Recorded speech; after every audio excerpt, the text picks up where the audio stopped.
Hi everyone, welcome back to audiobook of Secret. Chapter 5 ధనం తాలూకు రహస్యం. మనసు ఏది ఊహించగలదో దాన్ని సాధించగలదు అంటారు W Clement stone. Jack cornfield. రహస్యం నన్ను నిజంగా పూర్తిగా మార్చివేసింది. ఎందుకంటే నన్ను పెంచి పెద్ద చేసిన మా నాన్న ధనవంతులు అందర్నీ దోచుకున్నారని, డబ్బున్న వాళ్ళందరూ ఎవరో ఒకరిని మోసం చేసే ఉంటారని నమ్మే వ్యతిరేక మనస్తత్వం గల వ్యక్తి. అందుచేత నేను డబ్బు గురించి ఎన్నో నమ్మకాలతో పెరిగి పెద్దయ్యాను.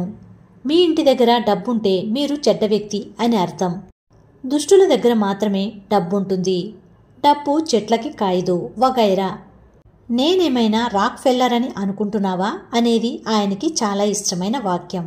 అందుకే జీవితం చాలా కష్టాలతో కూడుకుని ఉంటుందని నేను నిజంగా చిన్నప్పుడు నమ్మేవాడిని.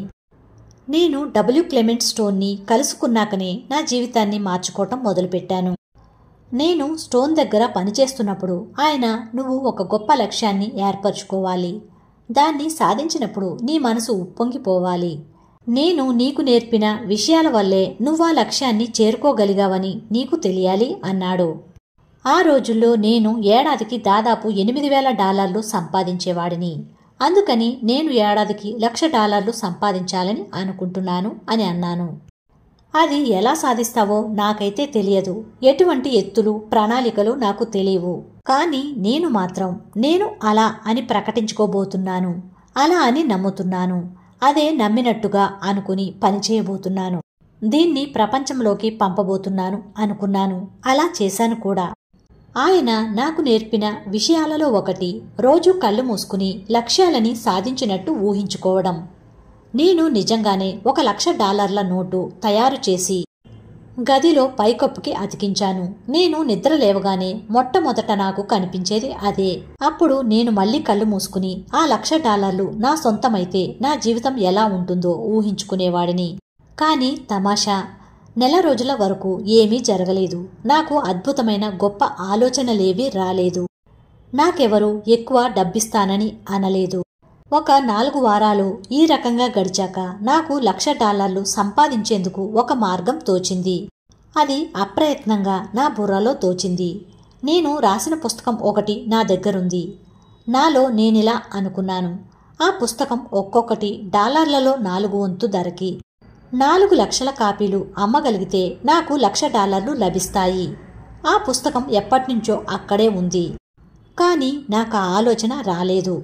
రహస్యాలలో ఒకటి, మీ మనసులోకి అనుకోకుండా వచ్చే ఆలోచనని మీరు నమ్మి దాన్ని ఆచరణలో పెట్టాలి. 4 లక్షల కాపీలని ఎలా అమ్మాలో నాకు తెలియదు. అప్పుడు సూపర్ బజార్లో నాకు నేషనల్ ఎంక్వైరర్ కనిపించింది. దాన్ని నేను కొన్ని లక్షల సార్లు చూసి ఉంటాను. మనసు పొరల్లో ఎక్కడో అది అలా ఉండిపోయింది. హఠాత్తుగా అది ఒక్క దూకు దూకి నా ముందు ప్రత్యక్షమైంది. పాఠకులకి నా పుస్తకం గురించి తెలిస్తే తప్పకుండా 4 లక్షల మంది దాన్ని కొనుక్కుంటారు అనుకున్నాను. 6 వారాల తరువాత న్యూయార్క్లోని హంటర్ కాలేజీలో 600 మంది అధ్యాపకుల ముందు నేను ఉపన్యాసం ఇచ్చాను. అది అయిపోయాక ఒక ఆమె నా దగ్గరకొచ్చి, చాలా గొప్పగా మాట్లాడారు, మిమ్మల్ని ఇంటర్వ్యూ చేయాలని ఉంది, నా కార్డు ఇస్తాను ఉండండి అంది. అసలు విషయం ఏమిటంటే ఆమె ఒక ఫ్రీలాన్స్ రచయిత్రి. తన కథలని నేషనల్ ఎంక్వైరర్కి అమ్ముకుంటూ ఉంటుంది. నా బుర్రలో ద టైల్వైట్ జోన్ టీవీ కార్యక్రమం తాలూకు థీమ్ మోగసాగింది. భలే, ఇది నిజంగానే పనిచేస్తుందే అనుకున్నాను. ఆ ఇంటర్వ్యూ అచ్చయింది. అంతే, నా పుస్తకం అమ్మకాలు మొదలైనాయి. నేనిక్కడ చెప్పాలనుకుంటున్న విషయం, ఈ విభిన్నమైన సంఘటనలన్నిటినీ నేను నా జీవితంలోకి ఆహ్వానించసాగాను. ఆ స్త్రీని కూడా. క్లుప్తంగా చెప్పాలంటే ఆ ఏడాది నేను $1,00,000 సంపాదించలేదు. $92,327 సంపాదించాను.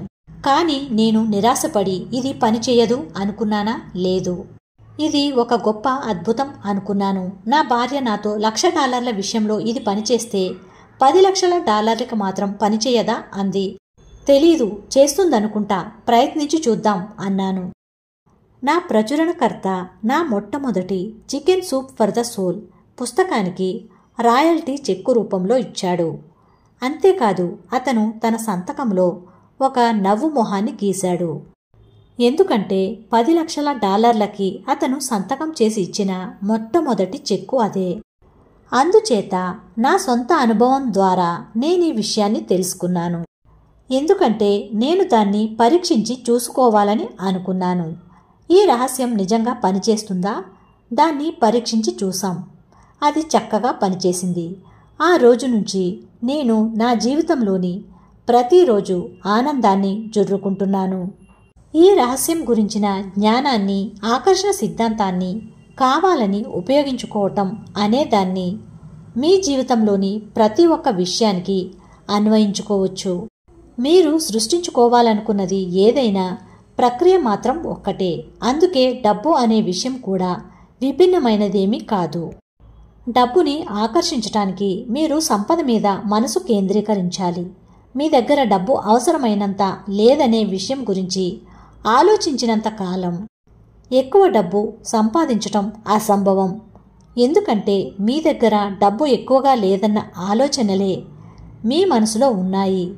ఎక్కువ డబ్బు లేదన్న విషయంపై మనసు కేంద్రీకరిస్తే డబ్బు ఎక్కువ ఉండని పరిస్థితులే మరింతగా ఎదురవుతాయి. డబ్బు మీ దగ్గరికి రావాలంటే మీరు బోలెడంత డబ్బు గురించి ఆలోచించాలి. మీ ఆలోచనలతో మీరు కొత్త సంకేతాన్ని విడుదల చెయ్యాలి. ఆ ఆలోచనలు మీ దగ్గర ప్రస్తుతం అవసరమైన దానికన్నా ఎక్కువ డబ్బుంది అనేట్టు ఉండాలి. మీరు మీకున్న ఊహాశక్తినంతా వినియోగించి మీకు కావలసినంత డబ్బు మీ దగ్గరుందని అనుకోవాలి. అది చాలా సరదాగా కూడా ఉంటుంది. మీ దగ్గర ఎక్కువగా డబ్బున్నట్టే నటించే ఆటలు ఆడగానే మీకు డబ్బు గురించి మంచి భావాలు కలుగుతాయి. అలా మంచి భావాలు కలగగానే అది మీ జీవితంలోకి ప్రవహిస్తుంది. జాక్ చెప్పిన ఈ అద్భుతమైన కథ ద సీక్రెట్ టీమ్ని ఒక సంతకం చేయని బ్లాంక్ చెక్కుని తయారు చేసి ద సీక్రెట్ అనే వెబ్సైట్లో దాన్ని ఫ్రీగా డౌన్లోడ్ చేసుకునే వెసులుబాటు కల్పించేందుకు పురికొల్పింది. ఆ చెక్కు మీకోసమే. అది బ్యాంక్ ఆఫ్ యూనివర్స్ నుంచి మీకు అందుతుంది. అందులో మీరు మీ పేరు, పైకం, మిగతా వివరాలు రాసి రోజు బాగా కనిపించే చోట దాన్ని ఉంచండి. ఆ చెక్కుని చూసినప్పుడు ఇప్పుడే ఆ డబ్బు మీకు కావాలని అనుకోండి. దాన్ని ఖర్చు పెడుతున్నట్టు దాంతో మీరు కొనబోయే వస్తువుల గురించి, చేయబోయే పనుల గురించి ఊహించుకోండి. అది ఎంత అద్భుతంగా ఉంటుందో ఆలోచించి చూడండి. అది మీదేనని తెలుసుకోండి. ఎందుకంటే మీరు అడిగితే ఇక అది మీదే. ఈ సీక్రెట్ చెక్కుని ఉపయోగించుకుని పెద్ద పెద్ద మొత్తాలని తమ దగ్గరికి తెచ్చుకున్న వాళ్ళ గురించి వందలాది కథలు మాకు చేరాయి. ఇదొక సరదా ఆట, కానీ పనిచేస్తుంది. సమృద్ధిని ఆకర్షించండి. ఒక వ్యక్తి దగ్గర డబ్బు తగినంత లేదంటే దానికి ఒకటే కారణం. ఆ వ్యక్తి తన ఆలోచనలతో డబ్బుని తన దగ్గరికి రాకుండా అడ్డుకుంటున్నాడు.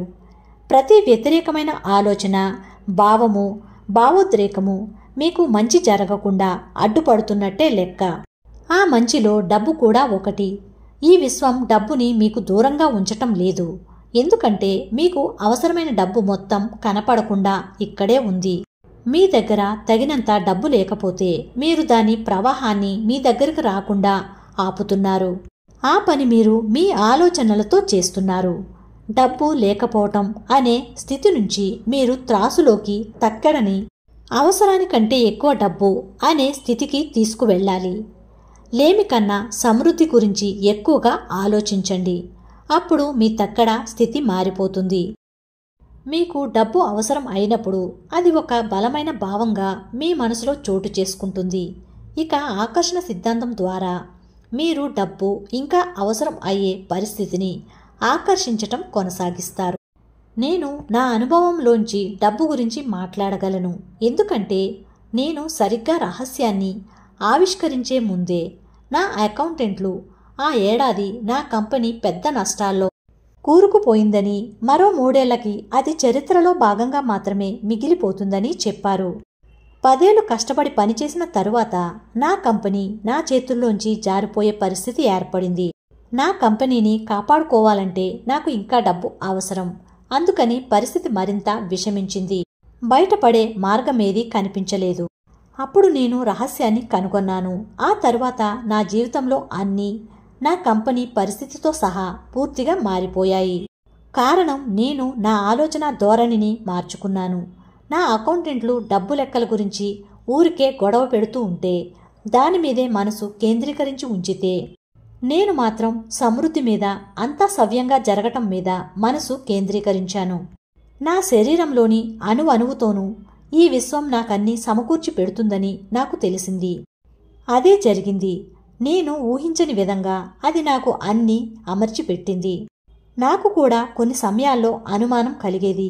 కానీ అలా మనసులో అనుమానం తలెత్తగానే నేను కావాలనుకునేది నాకు దొరకాలనే విషయం గురించి ఆలోచించటం మొదలుపెట్టేవాణ్ణి. నేను ఆ రహస్యానికి ధన్యవాదాలు తెలిపాను. ఆనందాన్ని అనుభవించాను. నేను నమ్మాను. ఈ రహస్యం గురించి మరో రహస్యాన్ని మీతో పంచుకోవాలనుకుంటున్నాను. జీవితంలో మీరు దేన్ని కోరుకున్నా సరే, ఈ క్షణంలో మీరు ఆనందంగా ఉండటం, ఆనందాన్ని అనుభవించటం అనేది దానికి దగ్గర దారి. డబ్బుని కానీ, మీరు కోరుకున్న మరే విషయాన్ని కానీ జీవితంలో పొందటానికి అదే అతి శీఘ్రమైన దారి. ఆనందం, సంతోషం అనే భావాలని ఈ విశ్వంలోకి ప్రసరింపచేయటం అనే విషయం మీద ధ్యాస ఉంచండి. అలా చేస్తే కనుక మీకు ఆనందాన్ని, సంతోషాన్ని ఇచ్చే విషయాలన్నిటినీ మీ దగ్గరికి మీరు ఆకర్షించుకుంటారు. సమృద్ధే కాక మీరు కోరుకున్నటువంటివన్నీ మీకు దొరుకుతాయి. సంకేతాన్ని మీరు బయటకి పంపిస్తేనే మీరు కోరుకునేది మీ దగ్గరకొస్తుంది. సంతోషం అనే భావాలని ప్రసరించినప్పుడే అవి మళ్ళీ మీ దగ్గరికి మీ జీవిత అనుభవాల రూపంలో వెనక్కి వస్తాయి. ఆకర్షణ సిద్ధాంతం మీ మనసు లోతుల్లోని ఆలోచనలని, భావాలని మీ జీవితంగా మీకు అందిస్తుంది. సౌభాగ్యంపై దృష్టిని కేంద్రీకరించండి. డాక్టర్ జో విటాల్. అనేక మంది దేని గురించి ఆలోచిస్తూ ఉంటారో నేను ఊహించగలను. నేను నా జీవితంలోకి మరింత ధనాన్ని ఎలా ఆకర్షించగలను? మరిన్ని వేల నోట్లు ఎలా సంపాదించగలను?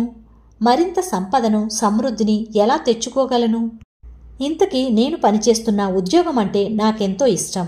కానీ నాకొచ్చే జీతంతో క్రెడిట్ కార్డు మీద నేను చేసిన అప్పులను ఎలా తీర్చగలను?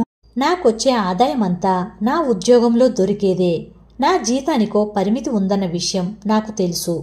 మరి మరింత డబ్బును నేనెలా సంపాదించగలను? ఇది ఆలోచించండి.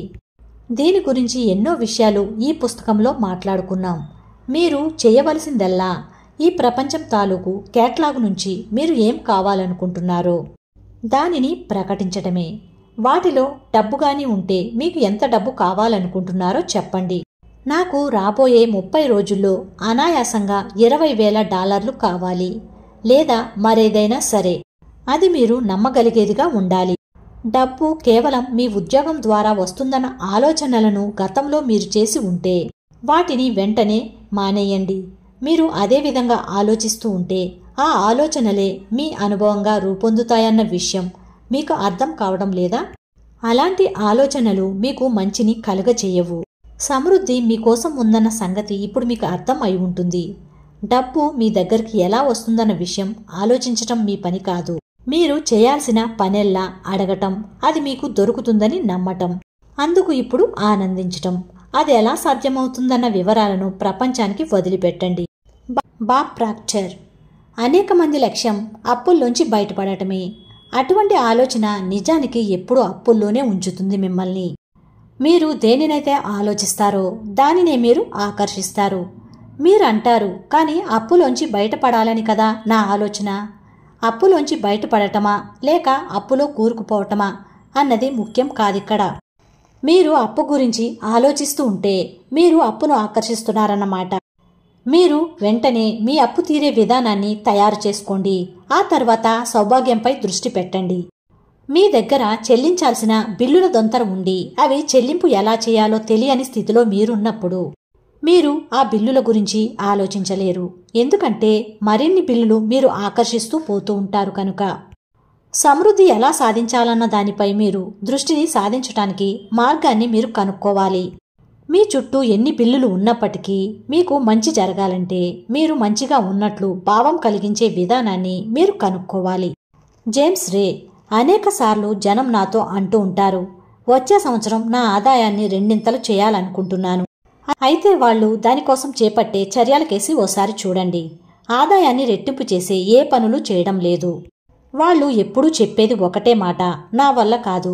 మరి జరిగేదేమిటి మీరే ఊహించండి. మీ కోరికే నాకు ఆజ్ఞ. నా వల్ల కాదు, ఈ ఖర్చు నేను భరించలేను అనే మాటలు మీ నోటంట వచ్చాయంటే వాటిని మార్చగల శక్తి మీ దగ్గర ఉంది. ఇప్పుడే వాటిని ఇలా మార్చండి. నేను భరించగలను, నేను కొనగలను దాన్ని మళ్ళీ మళ్ళీ అనండి. చిలకలా పలకండి. రాబోయే 30 రోజులు మీరు ఇష్టపడే ప్రతి వస్తువు వైపు చూస్తూ మీకు మీరే ఇలా చెప్పుకోవటం మీ లక్ష్యంగా చేసుకోండి. నేను భరించగలను, నేను కొనగలను దాన్ని. మీరు కలలు కన్న కారు మీ పక్క నుంచి వెళ్తున్నప్పుడు దానిని నేను కొనగలను అని అనండి. మీరెంతో ఇష్టపడే దుస్తులు కనిపించినప్పుడు, మీరు సెలవుల్లో గడపాలనుకున్న ఒక గొప్ప ప్రదేశం గురించి ఆలోచించినప్పుడు నేను వాటి ఖర్చులు భరించగలను అని అనుకోండి. ఇలా చేయటం వలన మిమ్మల్ని మీరు మార్చుకోగలుగుతారు. డబ్బు గురించి ఆందోళన పడకుండా మంచిగా ఆలోచించగలుగుతారు. ఈ వస్తువులకయ్యే ఖర్చుని మీరు భరించగలరని మిమ్మల్ని మీరు ఒప్పించుకోగలుగుతారు. అలా చేసినప్పుడు మీ జీవితం యొక్క రూపమే మారిపోతుంది. నిస్సా నికోల్స్. లేమి గురించి, మీ దగ్గర లేని వాటి గురించి ఆలోచించేటప్పుడు మీరు మీ కుటుంబంతో కలిసి ఆలోచిస్తారు, స్నేహితులతో కలిసి ఆలోచిస్తారు. మీ దగ్గర డబ్బు తగినంతగా లేదని మీ పిల్లలకి చెప్తారు.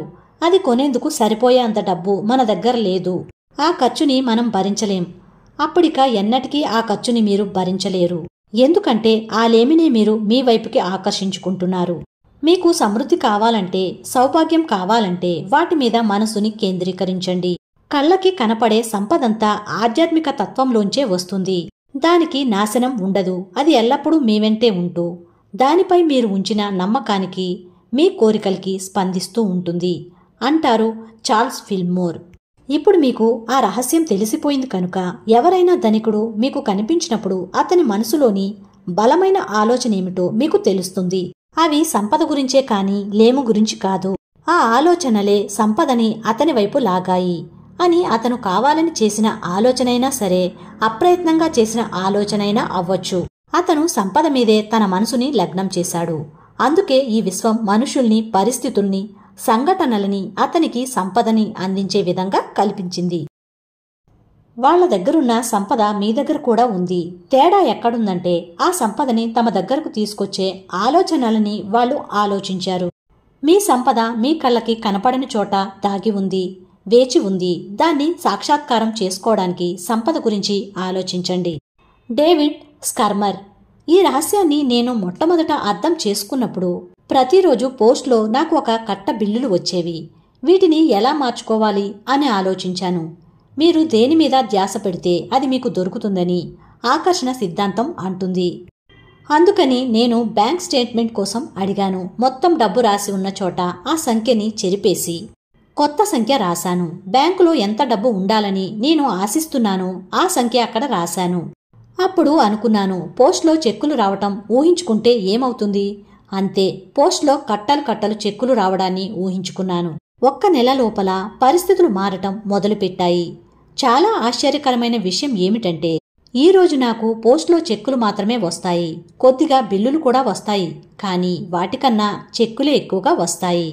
ద సీక్రెట్ అనే సినిమా విడుదలైనప్పుడు మాకు కొన్ని వందల మంది ఉత్తరాలు రాశారు. ఆ సినిమా చూసినప్పటినుంచి వాళ్ళకి పోస్ట్లో అనుకోకుండా చెక్కులు వచ్చాయట. అలా జరగడానికి కారణం ఆ సినిమాలోని డేవిడ్ కథ మీద వాళ్ళు మనసుని కేంద్రీకరించారు. ఆ ఆలోచనే వాళ్ళ దగ్గరికి చెక్కుల్ని తీసుకొచ్చాయి.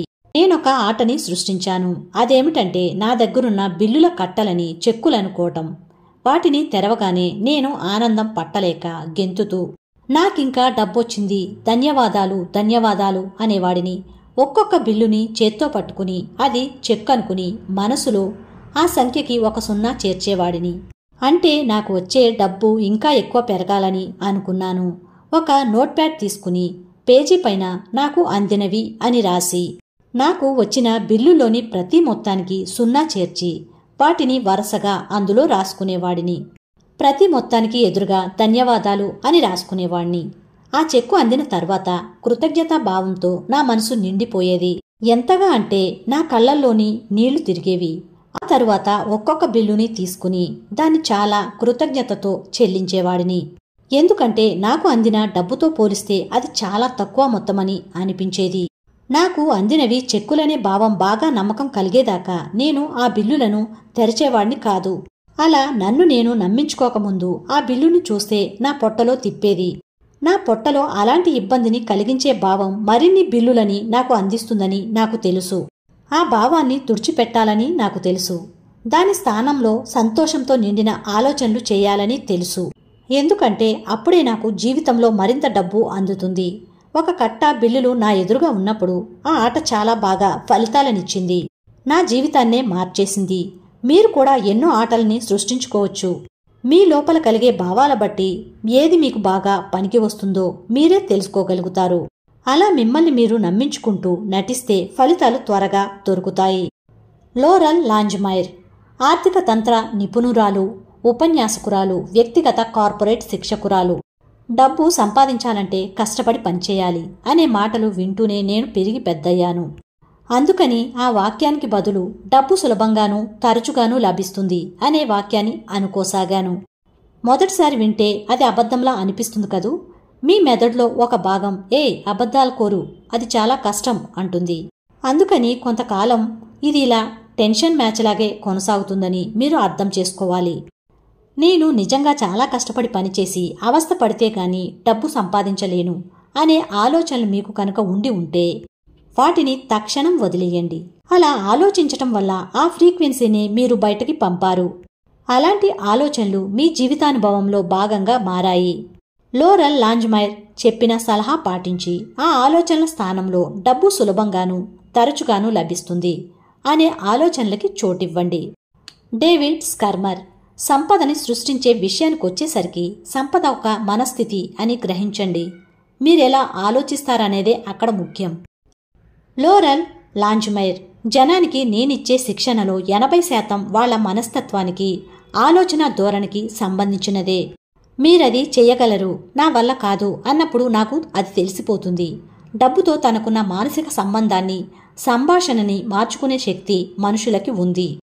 మంచి వార్త ఏమిటంటే మీకు ఎవరో నమ్మమని చెప్పిన విషయం కన్నా మీకు తెలిసినదే ఎక్కువ ముఖ్యమని మీరు నిశ్చయించుకున్న రోజున సమృద్ధి కోసం మీరు చేస్తున్న అన్వేషణలో కొత్త మార్గాలు తెరుచుకుంటాయి. విజయం అనేది లోపల నుంచే వస్తుంది కానీ బయట నుంచి కాదు అంటారు రాల్ఫ్ వాల్డో ఎమర్సన్. డబ్బుని మీ వైపుకి ఎక్కువగా ఆకర్షించేందుకు మీరు దాని గురించి మంచి భావాలు కలిగి ఉండాలి. జనం దగ్గర డబ్బు తగినంత లేనప్పుడు వాళ్ళు దాని గురించి మంచిగా ఆలోచించలేకపోవటాన్ని మనం అర్థం చేసుకోవచ్చు. కానీ ఆ వ్యతిరేక భావాలే ఎక్కువ డబ్బు మీ దగ్గరకు రాకుండా అడ్డుపడుతుంటాయి. ఆ చక్ర భ్రమణాన్ని మీరు ఆపాలి. అలా చేయాలంటే మీరు డబ్బు గురించి మంచిగా ఆలోచించాలి. మీ దగ్గర ఉన్న డబ్బుకి మీరు కృతజ్ఞత చూపాలి. అవసరమైన దానికన్నా నా దగ్గర ఎక్కువ ఉంది అనుకోవటం, భావించటం మొదలుపెట్టండి. ఇంకా ఇలా అనుకోండి, బోలెడంత డబ్బు ఉంది, అది నా దగ్గరకు వస్తుంది, నాకు రోజు డబ్బు అందుతుంది, ధన్యవాదాలు ధన్యవాదాలు ధన్యవాదాలు.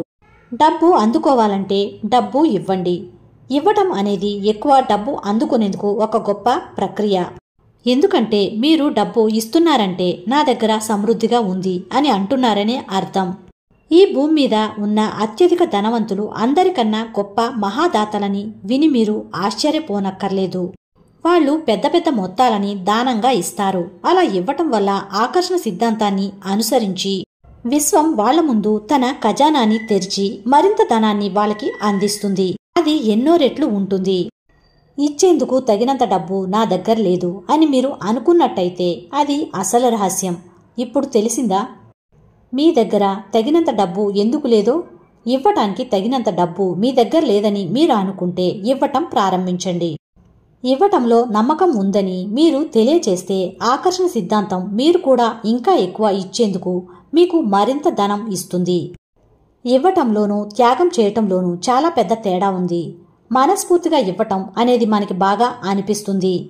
త్యాగం చేయటం అంత బాగా అనిపించదు. రెండింటినీ ఒకటిగా భావించి తికమక పడకండి.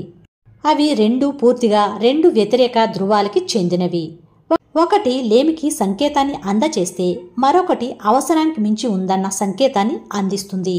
ఒకటి బావుంటుంది, రెండోది బావుండదు.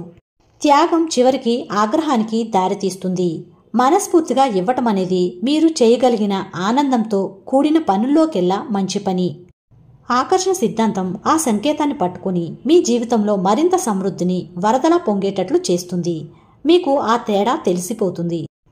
జేమ్స్ రే, పెద్ద పెద్ద మొత్తాలని సంపాదించే వాళ్ళు ఎందరినో నేను ఎరుగుదును. కానీ వాళ్ళు మానవ సంబంధాల విషయంలో చాలా ఘోరంగా బతుకుతూ ఉంటారు. అది సంపద అనిపించుకోదు. మీరు డబ్బు వెంటపడి ధనవంతులు కాగలరు, కానీ అంత మాత్రాన మీరు సంపన్నులు అవుతారని రూఢిగా చెప్పలేం. అంటే డబ్బు సంపదలో భాగం కాదని నేననటం లేదు. అది తప్పకుండా ఒక భాగమే, కానీ అది ఒక భాగం మాత్రమే. ఇక మరెందరో ఉంటారు. వాళ్ళు ఆధ్యాత్మిక వాదులు, కానీ ఎప్పుడూ జబ్బుగాను పేదరికంలోనూ బతుకుతూ ఉంటారు. అది కూడా సంపద కాదు. జీవితం సమృద్ధిగా ఉండాలి అన్ని రంగాల్లోనూ. డబ్బు ఎక్కువ కలిగి ఉండటం ఆధ్యాత్మికత కాదు అని మీకు చిన్నప్పటి నుంచి ఎవరైనా చెబుతూ ఉండినట్లయితే, కేథరిన్ ఫాండర్ రాసిన the millionaires of the Bible అనే వరుస క్రమంలో రాసిన పుస్తకాలను చదవండి. ఈ అద్భుతమైన పుస్తకాలలో మీకు Abraham, Isaac, Jacob, Joseph, Moses, Jesus కేవలం సమృద్ధి గురించి ఉపదేశాలు మాత్రమే ఇవ్వలేదని, లక్షాధికారులని, ఈ రోజుల్లో ఉండే లక్షాధికారులు కలలో కూడా ఊహించలేనంతగా వాళ్ళు జీవితాలు వైభవంగా ఉండేవని తెలుసుకుంటారు. ఈ రాజ్యానికి మీరే వారసులు. సౌభాగ్యం మీ జన్మ హక్కు. మరింత సమృద్ధికి అవసరమైన కీలకం మీ చేతిలోనే ఉంది. మీ జీవితానికి సంబంధించిన అన్ని రంగాలలోనూ మీరు ఊహించలేనంతగా మీరు కోరుకున్న మంచి వస్తువులని పొందే అర్హత మీకుంది. ఈ విశ్వం మీరు కోరుకున్నవన్నీ మీకు ఇస్తుంది, కానీ మీరు వాటిని మీ జీవితంలోకి ఆహ్వానించాలి. ఇప్పుడు మీకు ఈ రహస్యం తెలిసింది. మీ దగ్గర తాళం చెవి ఉంది. ఆ తాళం చెవి మీ ఆలోచనలు, భావాలు. పుట్టినప్పటి నుంచి ఆ తాళం చెవి మీ చేతిలోనే ఉంది. మార్షి సిమోఫ్. పాశ్చాత్య సంస్కృతిలో చాలా మంది విజయం కోసం ప్రయత్నిస్తున్నారు. వాళ్ళకి గొప్ప ఇల్లు కావాలి, తమ వ్యాపారాలు బాగా సాగాలని వాళ్ళకి ఉంటుంది. ఈ బాహ్య సౌకర్యాలన్నీ వాళ్ళకి కావాలి. కానీ మా పరిశోధనలో మేము తెలుసుకున్న విషయం, ఇవి దొరికినంత మాత్రాన మనం నిజంగా కోరుకున్నది దొరికినట్టే అన్న గ్యారంటీ ఏమీ లేదు. అదే ఆనందం. అందుకని మనం ఈ భౌతికమైన వస్తువుల వెంటపడి అవే మనకి ఆనందాన్ని ఇస్తాయని అనుకుంటాం. కానీ దాన్ని అట్నుంచి చూడాలి. ముందు మానసిక ఆనందాన్ని, మానసిక శాంతిని, అంతర్దృష్టిని సంపాదించుకునేందుకు ప్రయత్నించాలి. ఆ తరువాత భౌతికమైనవన్నీ అవే ప్రత్యక్షమవుతాయి. మీకు అవసరమైనవన్నీ లోపలి ప్రయత్నంతో సమకూరినవే. బయట ప్రపంచం ప్రభావాలకి సంబంధించినది. అది కేవలం ఆలోచనల ఫలితం. మీ ఆలోచనలన్నీ ఫ్రీక్వెన్సీని ఆనందం వైపుకి మళ్లించండి. సంతోషం, ఆనందం అనే భావాలని మీ మనసులో పరుచుకునేటట్లు చేయండి. వాటికి మీ శక్తినంతా ఉపయోగించి విశ్వంలోకి పంపించండి. అప్పుడు ఇక మీరు ఈ భూమి మీద స్వర్గాన్ని చూడగలుగుతారు. ఇంతటితో ఈ చాప్టర్ కంప్లీట్ అయింది. ఒక్కసారి దీన్ని రీక్యాప్ చేద్దాం. రహస్యం సంక్షిప్తంగా: డబ్బుని ఆకర్షించాలంటే సంపద మీదే మనసుని కేంద్రీకరించండి. డబ్బు లేకపోవటం మీదే ధ్యాస పెడితే మీ జీవితంలోకి ఎక్కువ డబ్బుని వచ్చేటట్టు చేయటం అసంభవం. మీ ఊహాశక్తిని ఉపయోగించి మీకు అవసరమైన డబ్బు మీ దగ్గర ఉందని నటించటం వల్ల లాభం ఉంటుంది. డబ్బు ఉన్నట్టు ఆటలు ఆడండి. డబ్బు గురించి మీకు మంచి భావాలు కలుగుతాయి. మీకు అలా బాగా అనిపించిన కొద్దీ మరింత డబ్బు మీ జీవితంలోకి ప్రవహిస్తుంది. ఈ క్షణం ఆనందాన్ని అనుభవించటం మీ జీవితంలోకి త్వరగా డబ్బు రావటానికి ఉపయోగపడే మార్గం. మీకిష్టమైన వాటినన్నిటినీ చూస్తూ నేను దాన్ని కొనగలను, నాకా స్తోమత ఉంది అని మనసులో అనుకోండి. మీ ఆలోచనలు వేరే మార్గాన్ని పట్టి డబ్బు గురించి మీలో మంచి భావాలు తలెత్తుతాయి. మరింత డబ్బు మీ జీవితంలోకి రావాలంటే డబ్బు ఇవ్వండి. డబ్బు విషయంలో ఉదారంగా ఉంటే, దాన్ని ఇతరులతో పంచుకోవటం మీకు బాగా అనిపిస్తే మీరు నా దగ్గర సమృద్ధిగా ఉంది అంటున్నారన్నమాట. పోస్ట్లో చెక్కులు వస్తున్నట్లుగా ఊహించుకోండి. మీ ఆలోచనల త్రాసు సంపద వైపు మొగ్గు చూపేటట్టు చూడండి. సంపద గురించి ఆలోచించండి. నెక్స్ట్ చాప్టర్తో మళ్ళీ కలుద్దాం.